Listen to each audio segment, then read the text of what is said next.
Medical school is one of the hardest programs to get into anywhere in the world. You need the perfect balance of hard work, luck, and timing to get in. But what do you do if you don't get in?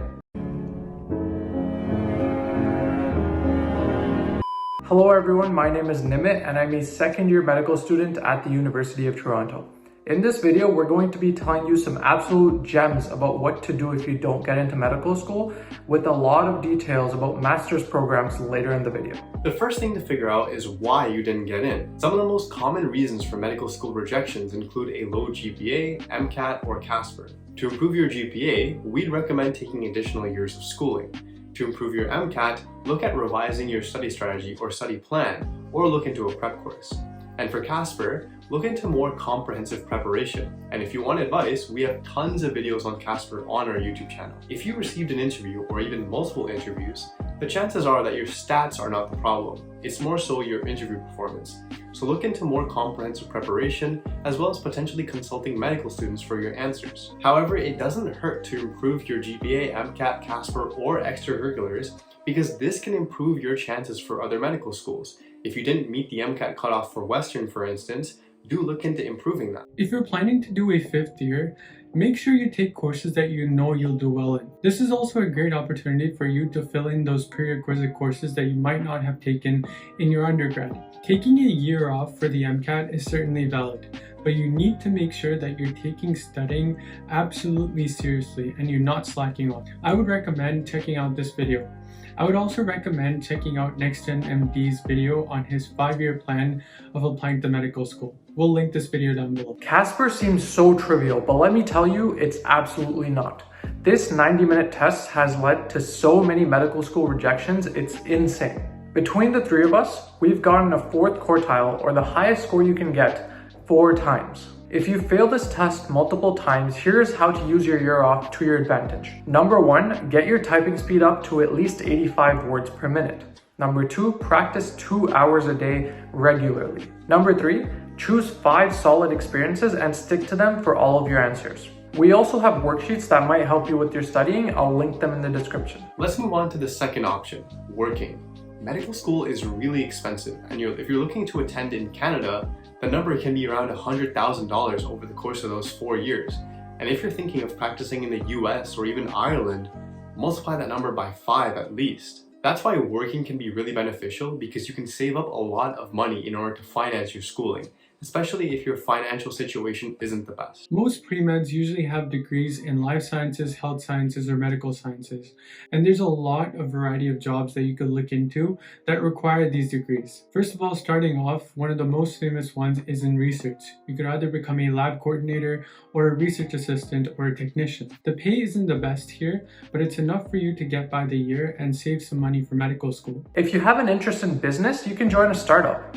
These days, health startups are booming and are looking for ambitious students to take their company to the next level. Your degree will put you in a good position to get the job, and also this will help you gain some invaluable experience you can take into medical school. As a bonus, if you can learn coding or bioinformatics over the summer, it will open up your job prospects drastically. The main problem with working is that sometimes it can take up a lot of your time, especially if the job is not very flexible. Jobs are really beneficial for your medical school application, but they can also be unrelated. So if you're looking for a job, make sure that you're able to work towards bettering your medical school application by finding a job that is ideally flexible, and that you're actually prioritizing your extracurriculars, GPA, MCAT, and Casper. Option 3 is you don't do anything. Now, 4 years of university can be extremely draining, and you probably worked very hard trying to get into medical school. You could take this year off to travel, work on some passion projects, or just relax. This may refresh you for upcoming cycles, and may be the much needed break you were always looking for. If we're being completely honest with you, this probably isn't the best option to take. Applying a year later means you become a doctor a year later, and this delays stuff in your life. Not to mention, you could have used this year off to actually make your application better that would have gotten you into medical school. But this is just our opinion. My experience has been that medical school is less stressful than undergrad, at least in terms of academics.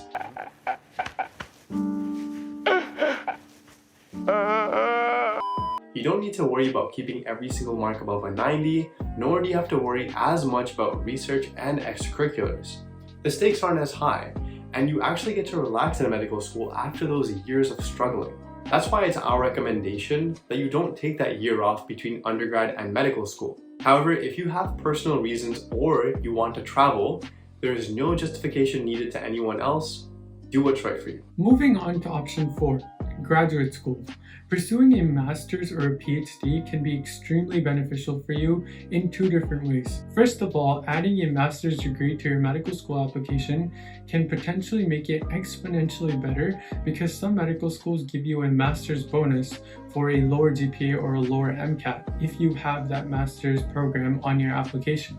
Secondly, you gain so much more knowledge and skills from that master's degree that you can use beyond medical school. There are 2 types of master's programs, research-based and course-based. Research-based masters are generally 2 years long and looked at more favorably than course-based masters in terms of medical schools. Course-based masters are 1 year long and help speed up the process into medical school. There are pros and cons to each one. Doing a research-based master almost always leads to a publication. This will greatly improve your medical school application, and also the research experience will be highly beneficial for medical school.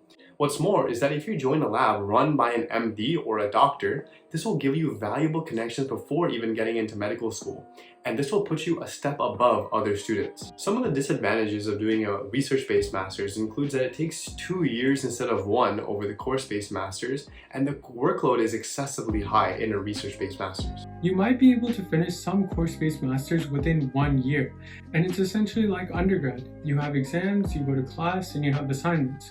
The transition is much smoother, and you might even be able to do an internship at the end of some of the programs. And the cons are that you might not get as much of a boost as research-based masters get. If you've done a master's already or you're going straight into a PhD program, that's another option as well. Medical schools have an MD PhD pathway anyways, so think of it like you're doing the PhD before the MD. If you know what specialty you want to go into, doing a PhD can actually really help when you're applying to residencies. In addition, these days many surgeons are getting PhDs anyways to get academic jobs, so this might actually put you ahead in the long run. A lot of people in my class also just have a strong passion for research, and that's why they pursued their PhDs. PhDs normally take 4 to 5 years to complete, and this depends on the progress of your research. If you've completed a master's before your PhD, you would have already spent 10 to 11 years of post-secondary education before actually attending medical school. And this opens up an interesting conversation we'd like to highlight. At this point, if time is a significant factor for you, or if you have other priorities in your life, including family, you may want to question your motivations for entering medical school, or your reasons for doing medicine in general. Don't get me wrong, I love medicine and it's something I want to do for the rest of my life. And I'm sure people in this position also really value the impact that they would have in medicine. However, if time is a significant factor, it's just something to think about, especially if this is something you're going to be doing for the rest of your life. Now, many individuals will shy away from this topic, but we really want you to think about this. If you think medicine is the only field for you, we would fully encourage you to take a master's or a PhD should the situation you don't get into medical school arise.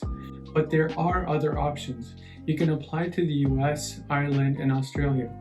Their programs are very similar to Canadian medical school programs, and matching back is tough, but not impossible. First-year match rates can be as high as 80% in some of these overseas medical schools. Therefore, you want to think about this carefully and make an informed decision. We have a few podcasts with students who go to various universities around the world, so check those out. Let's say you decide medical school isn't for you, but you still want to join the healthcare field. In your case, there are many fulfilling and exciting healthcare careers out there, and the 2 I'd like to mention are nurse practitioners and physician assistants, among many other fulfilling careers. Both PAs and NPs are being quickly integrated into the Canadian healthcare system, so it's an amazing time to join both of these lines of work. NPs can even start their own practice and work independently, much similar to a family doctor with an MD. PAs still have to work with doctors, but they're very essential to every health team across the country. Most universities now are opening up more NP and PA spots in their universities, so be sure to do your research. All in all, it's not the end of the world if you don't get into medical school. There are many paths you can take before you get in. The best path is the one you chose, so stick to it and don't regret anything that's happened. We hope you found this video useful, and if you did, please subscribe to our channel and we'll see you next Monday.